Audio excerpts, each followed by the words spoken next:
Kamu bertamasya ke pedesaan selama beberapa hari dan menginap di sebuah rumah kayu. Di pagi hari, kamu bangun dan merasa dirimu sedang melayang-layang. Kamu mengintip keluar jendela dan melihat semuanya bergerak. Kamu keluar dari rumah, tapi setelah satu langkah, kakimu agak tenggelam ke tanah. Tidak ada hujan, tanah pun tak basah, tapi kamu seperti menginjak kasur yang empuk. Kamu melihat rumah kayumu dan rumah tetanggamu hanyut. Penduduk desa tak paham apa yang terjadi. Kamu menemui salah satu temanmu dan dia bilang rumahnya lenyap, seolah dicuri oleh seseorang. Kamu ingat rumah bata merahnya yang mewah. Mustahil ada orang yang bisa mengambilnya. Lalu kamu tersadar, semua rumah yang melayang terbuat dari kayu. Rumah lain yang terbuat dari batu bata juga menghilang di pusat desa. Tanah longsor mulai terbentuk, menarik apa saja yang ada ke dalamnya. Kamu berusaha lari, tapi tanah seperti menahan kakimu. Ini jelas bukan gempa bumi. Rasanya kamu seperti berada di rakit besar di tengah laut. Awalnya kamu sulit menjaga keseimbangan dan terjatuh beberapa kali. Tanah longsor lain pun mulai terbentuk. Ada banyak mobil. Kamu pun berlari meminta bantuan dan kamu sadar jalanannya hilang. Kamu mendekati mobil yang berisi wanita muda sedang mendengarkan radio. Semua pesan yang disiarkan sama. Entah bagaimana, batu di seluruh dunia ini menghilang. Nah, bayangkan kamu adalah pendaki gunung profesional yang sedang memanjat gunung curam selama beberapa jam. Akhirnya kamu sampai puncak. Kamu mengangkat tangan dan bersorak gembira. Tak lama teriakan kegembiraanmu berubah menjadi teriakan horor.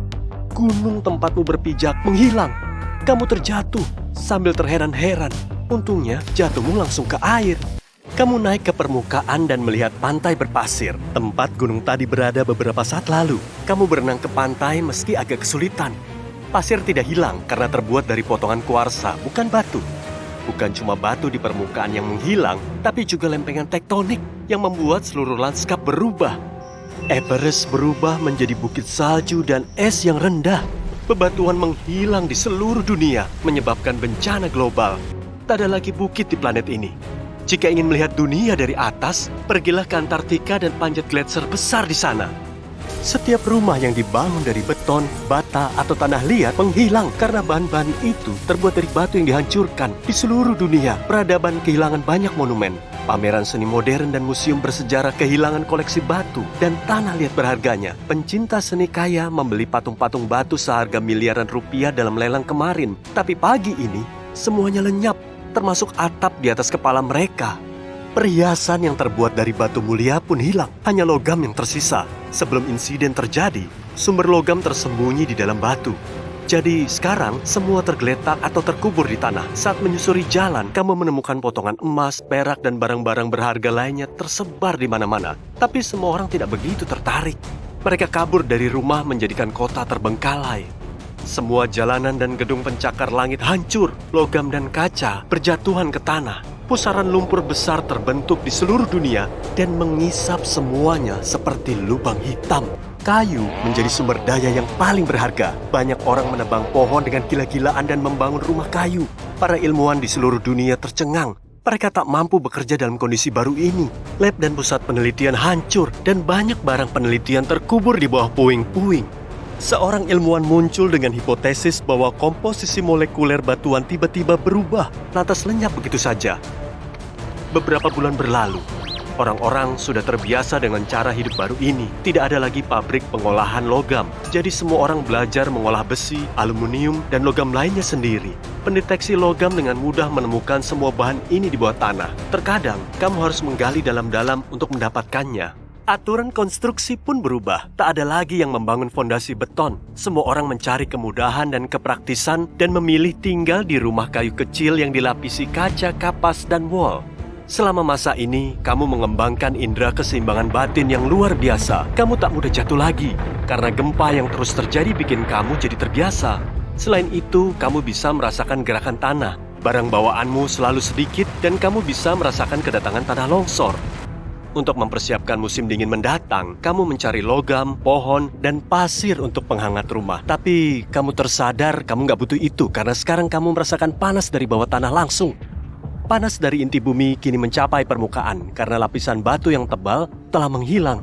Cepat atau lambat, tanah akan terlalu panas sehingga sulit berjalan tanpa alas kaki di atasnya. Salju turun, tapi meleleh sebelum menyentuh tanah. Udara musim dingin menghangat. Orang-orang bisa keluar rumah dengan pakaian tipis. Dalam beberapa ratus tahun, planet kita akan kehilangan cadangan air besarnya.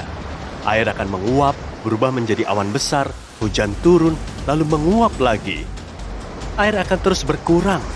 Pemanasan laut akan menyebabkan kepunahan fitoplankton dan algae yang merupakan pemasok terbesar oksigen bagi bumi. Selanjutnya, pepohonan akan mengering karena kekurangan kelembapan. Atau, samudera dunia akan mendinginkan inti bumi, lalu medan magnet bumi akan menghilang. Jika ini terjadi, fungsi atmosfer akan terganggu.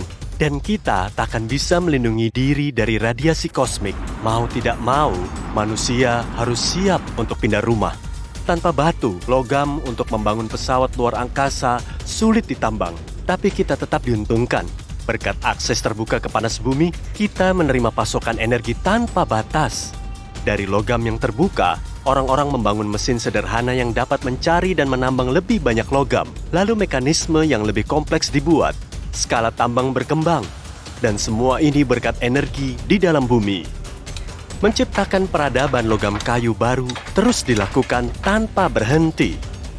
Banyak danau dan sungai di seluruh dunia telah mengering total.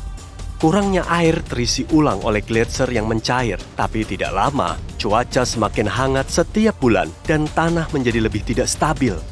Sistem keamanan rumah untuk menghindari longsor menjadi sangat populer. Jika tanah longsor terjadi di bawah rumah, ada perangkat khusus yang memusatkan panas ke satu titik dan membuat aliran udara panas. Selanjutnya, atap terbuka dan balon kanvas besar dilepas yang kemudian terisi oleh panas yang terkumpul. Dalam beberapa detik, balon ini mengembang tinggi ke langit dan mengangkat rumah bersama penghuninya. Terkadang, saat banyak longsor terjadi sekaligus, kamu bisa melihat ribuan rumah terbang menghiasi langit.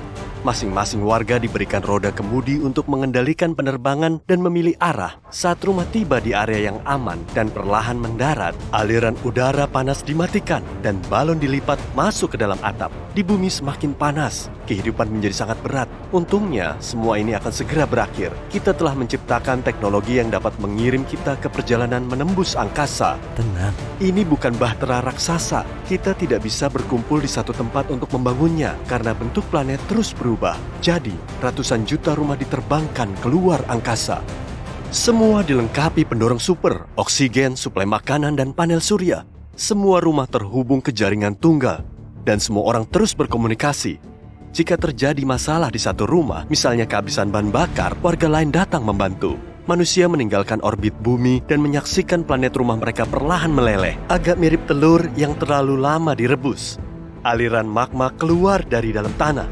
Petir menyambar dari awan hitam. Planet kita menjadi sepanas saat masa kelahirannya. Untungnya, kamu tidak perlu terbang jauh. Manusia akan tinggal di Mars.